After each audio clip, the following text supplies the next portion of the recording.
Salam. 2024-cü ildə ikinci qrupların ikinci şans imtahanına düşən riyaziyyat suallarının izahına baxaq.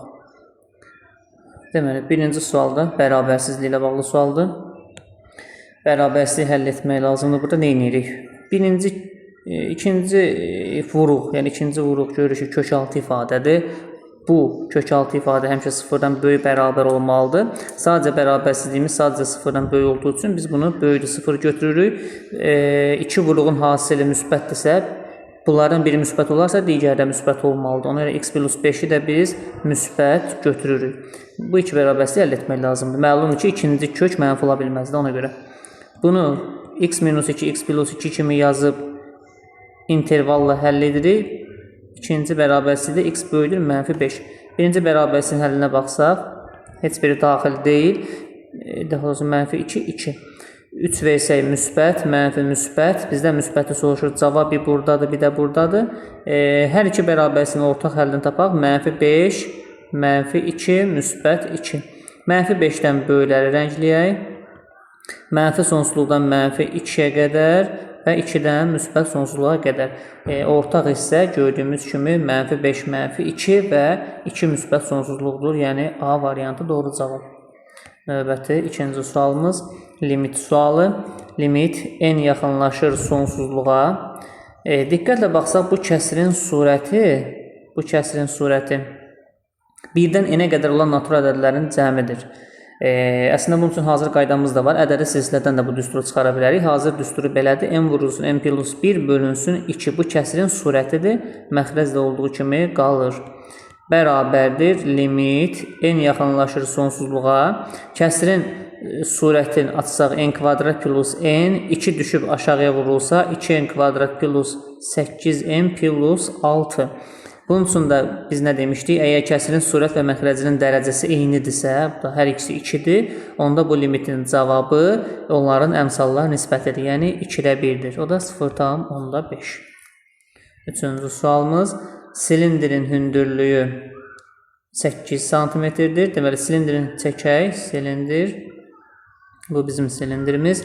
Hündürlüyü budur 8 cm. Ox kəsiyinin sahəsi. Ox kəsiyi bax bu idi. Yəni ABCD düzbucaqlısı silindrin ox kəsiyidir. Ox kəsiyinin sahəsini bizə 40 verir. Biz də bilirik ki, bu düzbucaqlının sahəsi n vurulsun uzunluqdur. Yəni 8-i. Bura əslində bizdə 2 dənə radiusdur da. 8-i vururuq 2 dənə radiusa bərabərdir 40-a. Buradan radius çıxır. Deməli 40 2,5. 2,5. Bizdən nə soruşur? Oturacağın sahəsini soruşur. Oturacağı da dairə olduğu üçün dairənin sahəsi pi r kvadratdır. Yəni 2,5-in kvadratı 6,25 pi c variantı olacaq. AB parçasının A ucundan müstəvi keçirilmişdir. Tutaq ki, deyək ki, bu bizim üçün müstəvidir.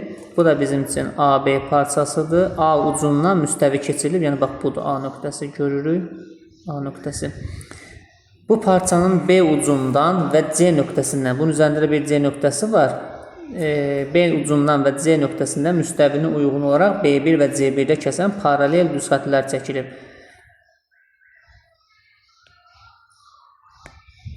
Deməli, B1, bura isə C1-də kəsən paralel düz xəttlər çəkilib. Onda burada biz düzbucaqlı, üçbucaqlar yarada bilərik. Nə verib bizə? BB1 9-dur, CC1 2-dir, AC 4-dür. Bizdən ümumi AB-ni soruşur. Burada 2 dənə oxşar düzbucaqlı, üçbucaq görürük. Kiçik A, CC1 və yazaq A, CC1 üçbucağı oxşardır. Üçbucaq A, B, B1 üçbucağı.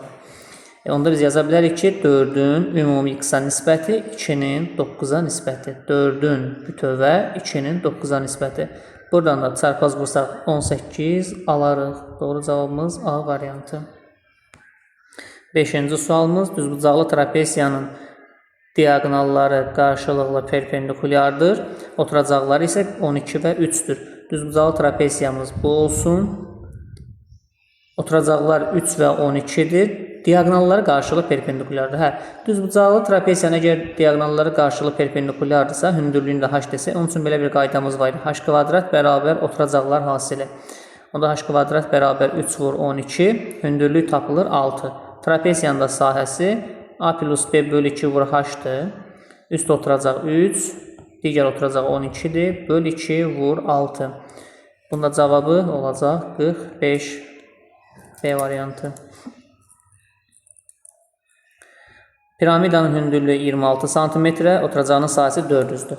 Piramidanın növünü deməyib, yəni 3 bucaqlıdır, 4 bucaqlıdır, amma fərqi yoxdur. Tutaq ki, biz bir 4 bucaqlı piramida çəksək, bunun hündürlüyü ümumidir. Bizə verib 26. Oturacağının sahəsi 400. Oturacaq bu aşağısıdır. Bunun sahəsini verib bizə 400. Piramidanın oturacağına paralel keçirilmiş kəsik təpədən 13 cm məsafədədir. Təpə nöqtə buradır, bu O nöqtəsi.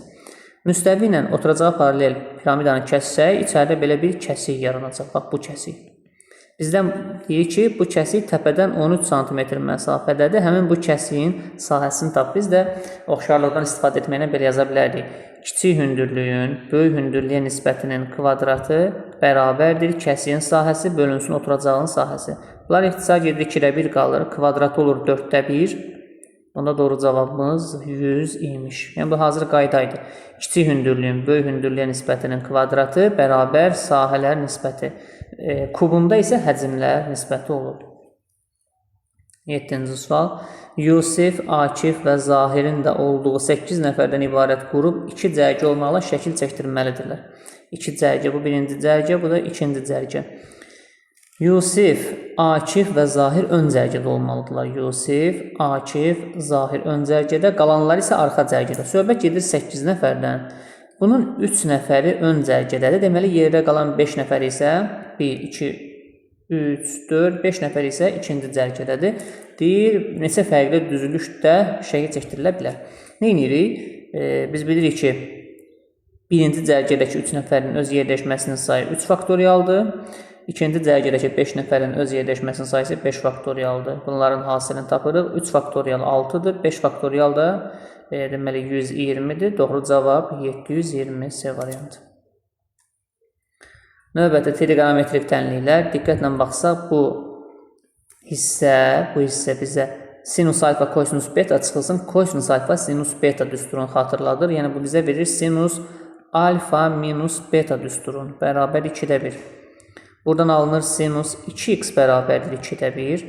Sinus 2x bərabər 2-də 1. Bu tənliyin də həlli belə idi. 2x bərabərdir mənfi 1 üstü k aksinus 2-də 1. Yəni pi bölü 6 üstə gəl pi k. Hər tərəfini 2-yə bölsək mənfi 1 üstü k pi bölü 12 üstə gəl pi k bölü 2 ümumi tənliyimizin kökü olacaq. Doğru cavab hansı oldu burada? B variantı.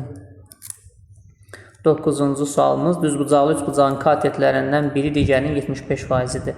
Düzbucaqlı üçbucağı çəkdik. Katetlərindən biri digərinin 75%, yəni %75 götürsək birinin digərinə nisbəti ixtisar gedir 4-də 3 qalır. Onda biz deyə bilərik ki, bunun bir kateti 3K, digər kateti 4K-dır. Bir də deyirəm, biri digərinin 75%, yəni %75. İxtisar gedir 4-də 3 qalır. Bir katet 3K-ymış, bir katet 4K-dır. Bu da hazır Pifagorla bilinir ki, bunların kvadratlar cəmi 25 edir, hipotenuza düşür 5K. Daxilə çəkilən çevrənin radiusu 2-dir. Daxilə çəkilən çevrənin radius düsturu bizdə belə idi. Katetləri toplayıb, hipotenuzu çıxıb 2-yə bölürdük. İndi bizdə radius 2-dir, katetlər 4K və 3K-dır, hipotenuz 5K-dır, bölünsün 2. Buradan K tapılır. 4 üstə 3-ü 7, 7-dən 5 çıxanda 2K, K oldu 2. K-nı 2 tapdıq, bizdən hipotenuzu soruşur. O da 5K olduğu üçün 5-i vururuq 2-yə, doğru cavabımız 10 olacaq. Tənliklər sistemi, bunu necə yanaşa bilərik? Biz əvəz etməyə keçə bilərik, başqa üsulda işləyə bilərik, amma daha rahat olar ki, burada məncə belə eləyə bilərik. Baxın, bu ilk 3 dənə həddən y kvadrat 3-ü parçalayıb 2xy minus xy. Baxın, elə ki, 3-ü 2 plus 1 kimi ayırdım mən. Mənfi 3xy, mənfi 2xy, minus xy kimi yazdım. Sonra qalanların olduğu kimi saxlayıram, bərabəri 0. Bu hissə bizə y minus x-in kvadratını verir. Sonra bunu da bunun yanında yanaşı yazıram. Y minus x minus plus 9'da yazıram. Bizdən x, y soruşur. O x, y atıram bərabərliyin sağ tərəfinə olur müsbət x, y. Bitdi.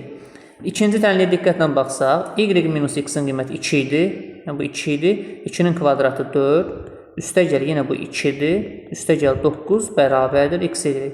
4 üstə 2, 6. 6 üstə 9, 15. Bizdən elə bunu soruşurdu. Doğru cavab 15. 11-ci sual. Maraqlı sualdır. Bu nöqtə parabolanın simmetriya oxu üzərindədir. Parabolanın ümumiyyətlə simmetriya oxunun tənliyi x bərabər m şəklində idi. O da təpə nöqtənin absisi mənfi b bölü 2a şəklində tapılırdı. Tutaq ki, deyirəm, qrafik bu şəkildədirsə, bilirik ki, a mənfidir, qollar aşağıdır. Tutaq ki, deyirəm, belədir qrafik. 2 mənfi 5 nöqtəsi 2 mənfi 5 nöqtəsi də buradır. Bu, simmetriya oxunun üzərindədirsə, deməli, həmin nöqtənin elə absisi simmetriya oxunun parabolun təpə nöqtəsinin absisidir. Yəni, bu 2 nöqtəsi elə təpə nöqtənin absisidir. Mənfi b, yəni x-in əmsalıdır. Olur mənfi k plus 2 bölünsün 2a. A da bizdə mənfi 2-dir. Bərabərdir 2.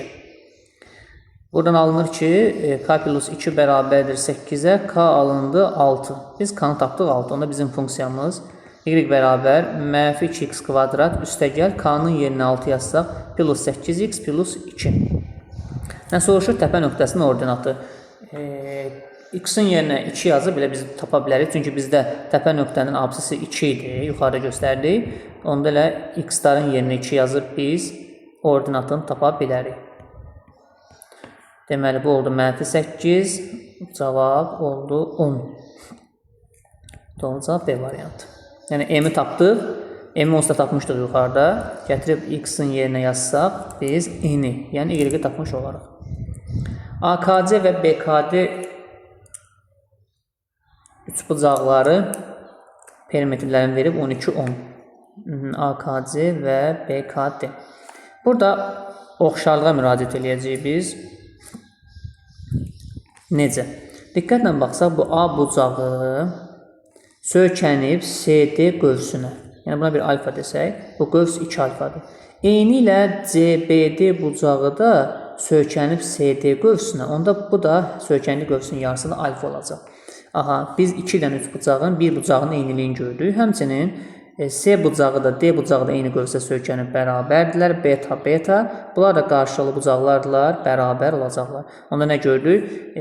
A, C, K 3 bucağı ilə B, D, K 3 bucağı oxşar imiş. Yəni, bu 3 bucaqlar oxşardırlar. Oxşardırlarsa bizdə qayda necə idi? Uyğun perimetrlərin nisbəti elə tərəflər nisbətinə bərabərdir. Bizdən soruşur. Deməli, AKC-nin perimetrini 12 vermişdi. BKD-nin perimetrini isə 10 vermişdi bizə. 12, 10. Bizdən KC bölünsün KD-ni soruşur. Doğru cavab elə 12 bölünsün 10. 2 ixtisar getsə 5-də 6. 13 loqaritma sualı. Loqaritma 2-ni A verib, loqaritma 7-ni B verib, loqaritma 5 əsasdan 14-ü soruşur. Deməli, loqaritma 5 əsasdan 14. Diqqətlə misala baxaq. Verilənlərin içində 5 yoxdur. Yəni, 5 əsasdan yoxdur. Onda biz 10 əsasdan var. Yəni, LC 10 deməkdə 10 əsasdandır. Onda biz bunu 5 əsasdan 10 əsasa keçirək. Bir əsasdan başqa əsasa keçirmə düsturuna görə biz bunu belə yaza bilərik. Loqaritma 10 əsasdan 14 bölünsün loqaritma 10 əsasdan 5. Qaydamız belədir. Yəni, məxrəzdəki surətdəkin əsası ilə məxrəzdəkin əsası eyni olarsa, onda bərabərdir məxrəzdəkin əsasından surətdəki bu şəkildə qayda. Surətdə LC14-ü biz loqaritma 2 üstə gəl loqaritma 7 yaza bilərik. Yenə də LC5 var məxrəzdə. O 5 bizdə 10 böl 2 kimi fikirləşə bilərik bunu. Yəni, LC10 çıxılsın LC2. Çünki loqaritmaların əsası eyni olanda çıxma bölümü olurdu. Bitdi. LC2-nin qiyməti A-dır, LC7-nin qiyməti B-dir. LC10 bizdə 1-dir, çünki loqaritma 10 əsasdan 10-dur. LC2-ni də bizə A verib. Doğru cavabımız D variantı. 14. Bu sual maraqlı sual olacaq. BY DF-ə bərabərdir. Bu da 4-dür, burada 4-dür, burada 4-dür. CY 2-dir. Bizdən AKF bucağının tangensini soruşur. Hanı AKF? Yaxınlaşdıraq. Bax, burada gördüyümüz bu bucağın, buna bir alfa deyək, bu bucağın bizdən tangensini soruşur. Bunu necə yazarıq? Təpədən bir hündürlük çəkək. Yəni, buradan bir hündürlük qaldıraq, belə deyək. Bura bir hündürlüyü qaldırırıq. Məlumdur ki, burada 4-lükdə kvadratdır bu. Kvadratın bütün tərəfləri bərabərdir. Yəni, yuxarısı 6-dırsa, aşağısı da 6 olmalıydı. Onda bura 2 qalır. Bura 2-dirsə, bunun yuxarısı da 2-dir. Onda yerdə qalan bu parçaya da 2 deyirik. Bu parçaya da biz 2 deyirik. Bu bucağı qəbul eləyək beta. AC kvadratın diagonalı olduğu üçün bura 45 dərəcədir. Bura 90 dərəcə yarandığı üçün elə bu bucaq da 45 dərəcə olacaq. İçəridə nöqtə qoyduğum 3 bucaq üçün biz bilirik ki, alfa, beta onun 2 daxili bucağıdır, 45 onun xarici bucağıdır. Yəni, alfa ilə betanın cəmi elə bizdə 45 dərəcədir. Bizim yadımızda qalsın. Nəyə müraciət edirik? Kvadratın bütün tərəfi 6 olduğu üçün onda bu hissədə bizdə 6 olacaq. Bu, rənglədiyim düz bucaqlı 3 bucağa fikir verək. Burada tangens beta nəyə bərabərdir? Tangens beta bərabərdir. Qarşıdakı katetin, qarşıdakı katet bizdə 2-dir. Bölünsün, bitişik katetdəki buradır 6-dır. Olur 3-də 1.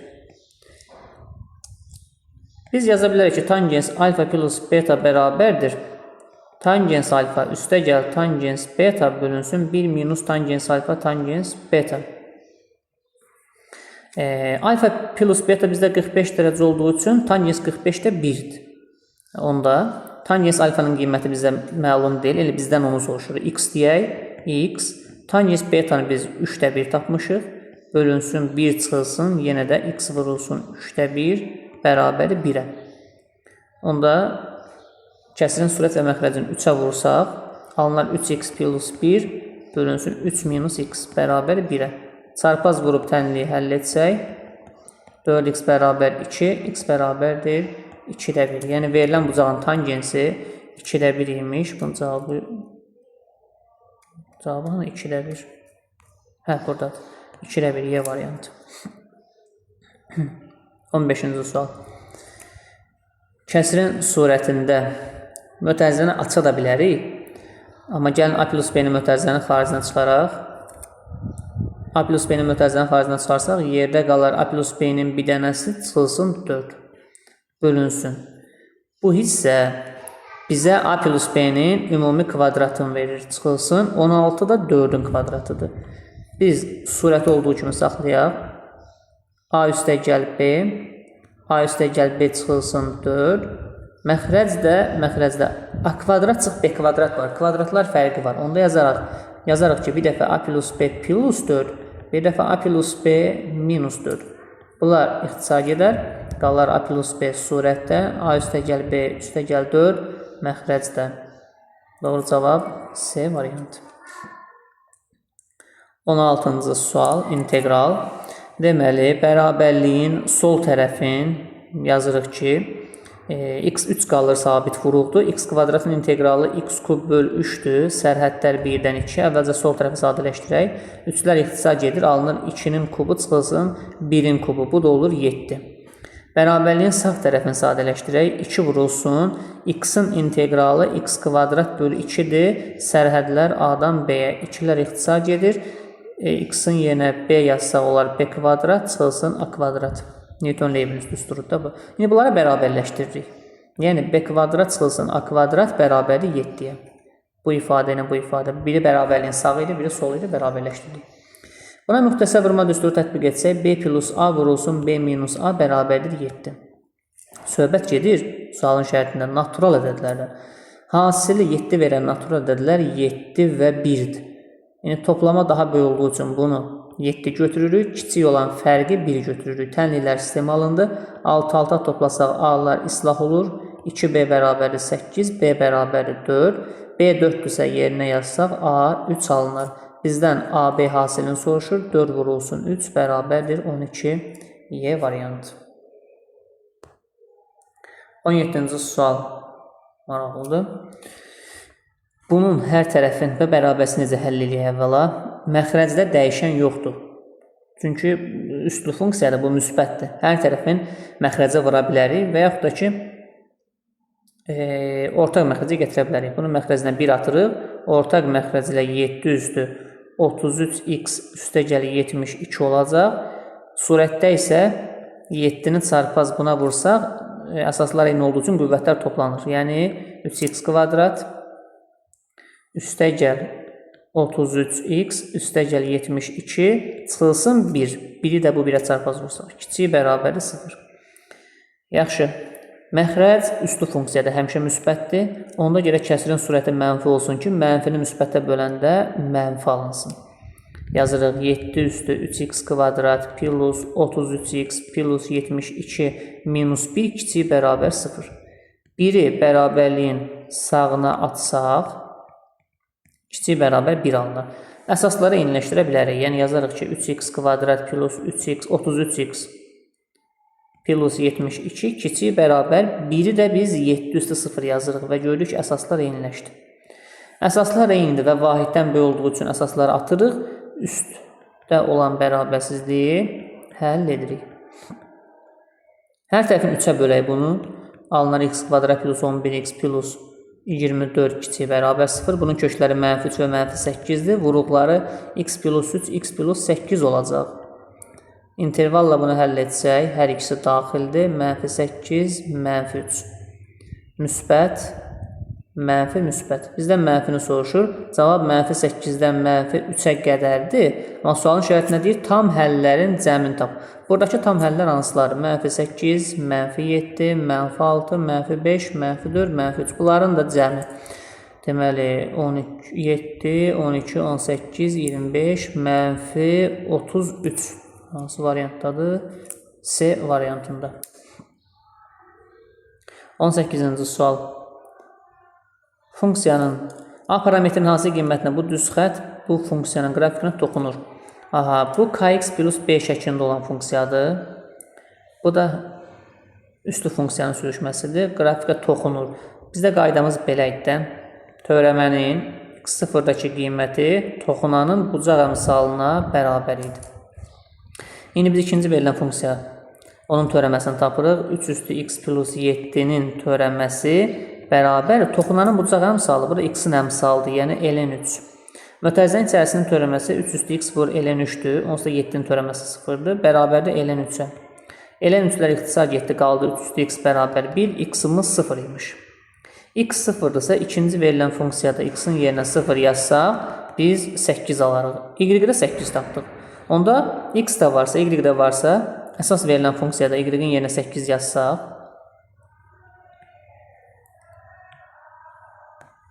8 bərabərdir. X-in yerinə 0 yazırıq, vurulsun ln 3, üstəgəl 2a.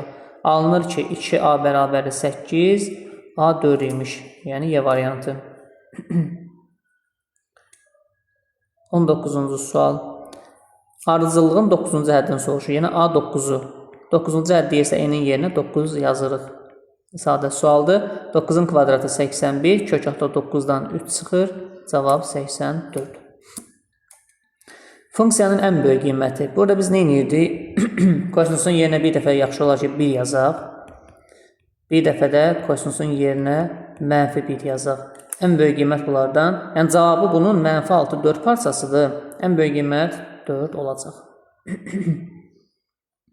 21. 500 kiloqram 15% duz məhlulundan neçə kiloqram su baxarlandırmaq lazımdır ki, 25% duz məhlul alınsın. Bunu tənasüblə işləyə bilərik. Tənasübsüz də işləyə bilərik. Tutaq ki, bu bizim qabımızdır.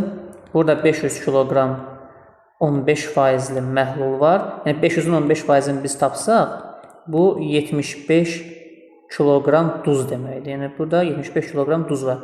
Nə qədər su buxarlandırmaq lazımdır ki, x qədər yerdə 25%li məhlul alınsın. Yaxşı, bizdə duzun faizi belə tapılır. Duz bölünsün məhlul, vurulsun 100%. Duz bizdə 75-dir. Duz dəyişməyib, sudan götürülüb, su götürülüb, su. Məhlulumuz 500 idi. 500-dən x qədər su çıxdı, qaldı 500 minus x. Və yeni faizimiz 25'dir. Yəni %25. Burada ixtisar geçsə 4'də 1 alınır. 500 minus x bərabərdir 300. X-i tapırıq 200. Bunun digər bir üsulunda deyək. 500 kiloqram 15 faizlidirsə tənasüb yolu belədir. 500 kiloqrama 15 faizdir. Neçə kiloqram su buxarlanmalıdır? X qədər su buxarlanacaqsa məhlulumuz olacaq 500 minus x. Və bu vaxtı faizimiz 25 faiz olacaq. Diqqətlə baxsaq, kütlə azalıb, faiz artıb. Tərs mütənasibdir. Üzbəyiz vurmaqla bunu çarpaz yox, üzbəyiz vurmaqla həll edə bilərik.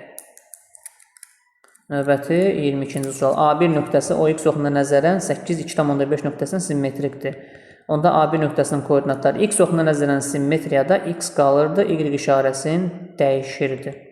A1 parçasının uzunluğunu soruşur. Parçanın uzunluğunu tapmaq üçün absisləri çıxırdıq.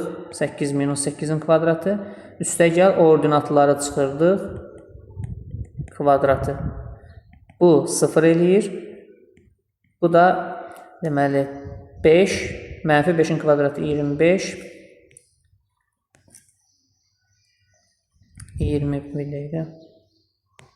25. Bu da olur 5. Doğru cavab D variantı. 23. Şəkildə AB paraleldir verilib. X-i soruşur. Hazır bunun üçün deyə bilərik ki, bu 3 dənəsinin cəmi 360 dərəcəyə bərabərdir. Onda buradan x bərabər 240, 120 dərəcə. Bu şəkildə 3 bucağın cəmi 360 dərəcə bərabər olur. Və yaxud şəkli uzatmaqla da bunu işləyə bilərik. Bu şəkildə xətti uzadıb, məsələn, işləyə bilərik. Bura 70-dirsə, bura 110 olur. Bura 170-dirsə, bura 10 olur.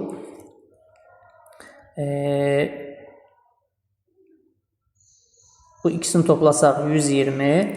Onda bura qalır 60. Yenə də x olur 120 dərəcə. Tənliyin kökü 24-cü sual. Tənliyin kökü bu tənliyin köklər cəminə bərabər. Gəlin birinci tənliyi həll edək. Bu tənliyi həll etmək üçün çarpaz vursaq 7 birin 7 olar. 2y bərabərdir 8. Y-imiz oldu 4. Deməli bu tənliyin kökünü biz tapdıq. Bizə deyir kvadrat tənliyin köklər cəminə bərabərdir. V teoreminə görə köklər cəmi ikinci həddin əmsalının əksi bölünsün A-ya. Yəni 3A minus 1-in əksi olacaq 1 minus 3A bərabərdir 4-ə. Buradan 3A bərabərdir mənfi 3-ə, A bərabərdir mənfi 1 alınacaq. A bərabərdir mənfi 1. Onda bizim kvadrat tənliyimiz nə şəklə düşəcək? X kvadrat. A-nın yenə mənfi 1 yazsaq olar mənfi 4x plus 3 bərabər 0. Tənliyin köklər hasilini soruşur. Kvadrat tənliyin köklər hasili V teoreminə görə 3-ə bərabərdir sərbəst həddə. Bu da belə. 25-ci sual. Verilən qövslərin nisbətləri görürük. AMB bizdə 2K-dır. BNC 4K-dır. SKD 5K-dır. DLA isə 7K-dır. Tam çevre 360 olduğu üçün bunların cəmi 2, 4, 6, 11, 18K bərabərdir 360-a. K elədir 20 dərəcə. Bizdən nə soruşur? AMB bucağı. AMB bucağı bu da buradır, rənglədiyim bucaq. AMB bucağının dərəcə ölçüsünü necə tapırdıq biz? İki vətər arasında, bura mərkəz bilinmir hardadır, mərkəzin fərqi yoxdur bizim üçün. İki vətər arasındakı bucağı tapmaq üçün onun qarşısındakı qövslə, yəni AMB qövsü ilə gerisində qalan SKD qövsünü toplayıb 2-yə bölürdük. AMB qövsü 2K-dır bizdə. K da 20 olduğu üçün 2-ni vururuq 20-yə. Üstəgəl CKD qövsü. CKD qövsü 5K-dır. K bizdə 20 olduğu üçün 5-i vururuq 20-yə. Bölürü 2-yə. Nə oldu bu? 140, 140-ın yarısı 70 dərəcə. 26-cı sual. A və B natural ədədləri üçün bu ifadəsinin ən kiçik qiymət aldığını bilərək, bu modul ən kiçik qiymət alır. Bu kəsirin ən böyük qiymətini tap. Deməli, bu ən kiçik qiymət alır bizdən, amma bu kəsirin ən böyük qiymətini soruşur. Ümumiyyətlə, modul ifadə ən kiçik hansı qiymət ala bilər? 0 ala bilər. Deməli, modulun içərisi 0-a bərabər imiş. Buradan alınır ki, 3A bərabərdir 5B. Bu qalsın yadımızda. Bu şərti ödəyən sonsuz sayda ədəd var. Yəni A ilə B sonsuz sayda qiymətlər ala bilərlər. Amma qaydırıq sualımızda bizdən soruşur 48 bölünsün A plus B-nin ən böyük qiymətini tap. Kəsrin qiyməti o vaxt ən böyük olar ki, görürük ki, bunun surəti sabit 48-dir. Kəsrin qiyməti o vaxt ən böyük olar ki, onun surəti böyük, məxrəci kiçik olsun. Yəni bu A plus B ki var, bu ən kiçik qiymət alsın. Ən kiçik qiymət alsın. 3A bərabər 5B şərtini ödəyən ən kiçik A və B hansı olar? A bərabər 5, B bərabər 3 olduqda bu doğrudur. A'sı 5, B'si 3. Bunun ən kiçik qiymətləri bunlar ola bilər. Yəni 48 bölünsün 3 plus 5. Bu da 6 olur. 27-ci sual. Həqiqi əmsallı kvadrat tənliyin köklərindən biri x1 bərabər A plus B idi. Biz nə bilirik? Əgər x1 bərabər A plus B idisə, x2 də bunun qoşması olacaq. x2 bunun qoşması olacaq, yəni A minus B-i. Yaxşı, birincisi. Əgər bizim birinci kökümüz 3 plus 5 idisə, ikinci kökümüz bunun qoşmasıdır. 3 minus 5 idi. Yəni, baxaq variantlara. Bunların cəmi və fərqi hasilindən söhbət gedir. Köklər cəmi. Bunlar toplasaq, i'lər islah olur, qalır 6. Köklər hasili isə 3 plus 5i, 3 minus 5i, bu A kvadrat çıx B kvadratdır. 9 çıxılsın 25 i kvadrat. I kvadrat mənfi 1 olduğu üçün bu toplanır, 34 edir. Kökləri cəmi 6 verən, aha, 1-ə B variantı uyğun gəldi. Köklər hasili 34 verən həm də C variantı uyğun gəldi. Keçdik ikinci suala. İkincisində x1-i bizə 2 üstə gəl 4i verib, onda bunun ikincisi 2 çıxılsın 4i'dir. İndi kökləri toplasaq, i'lər gedir, alınır 4. Köklərin hasilini tapsaq, olacaq 2 üstə gəl 4i, 2 çıxılsın 4i. Bu da A kvadrat çıxılsın B kvadratdır. I kvadrat mənfi 1 olduğu üçün bu olur 20.